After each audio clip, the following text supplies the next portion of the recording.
Can a fan-controlled grill cook a decent ribeye? That's what we're going to find out today as we cook our first grilled ribeye on the Char-Griller Auto-Kamado. So anytime I get a new cooker, there are a few things that I love to test at first to test basic functionality of what I expect for a given purpose. Now the Auto-Kamado, being in the Acorn family, can do anything, whether you want to do lower and slower smoking or high heat grilling.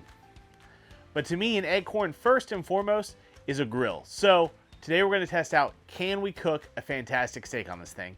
And it's all going to start with some beautiful ribeyes I picked up this morning. Now, you know I'm a huge fan of dry brining with salt, but today we're going to try something just a little bit different because I want to see how it turns out. To begin with, we're going to go ahead and grab a fork and just easily tenderize this ribeye, focusing mainly on the eye of the ribeye. And we're not going to go crazy with it. Just take the fork, jab the meat, cover it pretty well, and then turn the fork 90 degrees and go the other direction. If you have a jacquard or one of those onion slicer things, you could definitely use that instead, but a good old fork works just as well.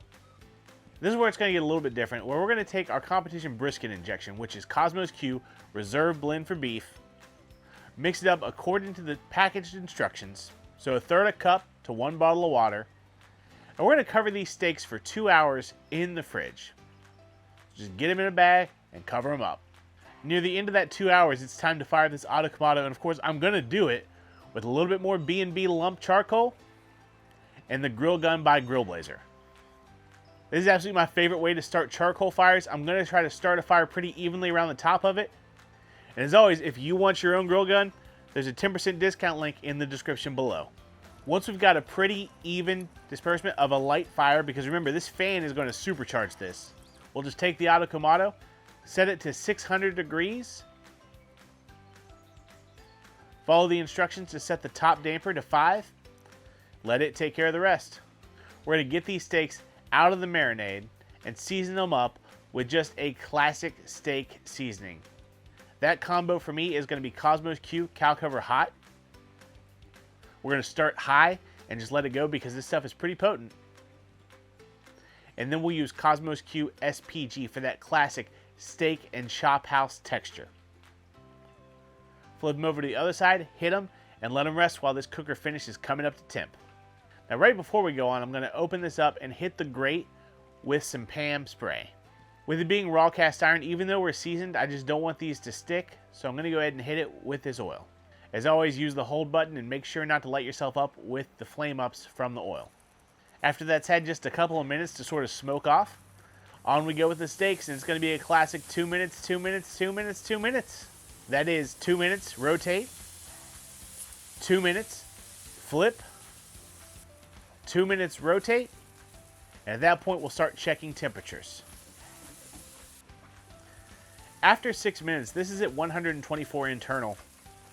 And for that perfect medium rare, I like to be somewhere between 125 and 130. You can go a little bit above that. It makes me nervous to do that. So after wrestling with myself for about 10 seconds, I decided we're going to go ahead and take it off. We'll be a little bit more on the rare side of things, but everybody in my house is totally okay with that. And this is what you're left with.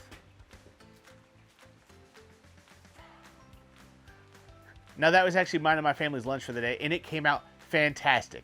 I'm not sure exactly how much it did, but that was definitely beefier than I was normally used to. So I think our little brine with the injection did that. The other half of that is it came out saltier than I expected. Nothing crazy, just a little bit different. Enough difference that I thought it was salty. My wife thought it was amazing. So give it a shot, but if you're a little sensitive to salt, maybe back off your other rubs or do it for less than 2 hours. All in all, this is a great success. I did notice we didn't really get sear marks.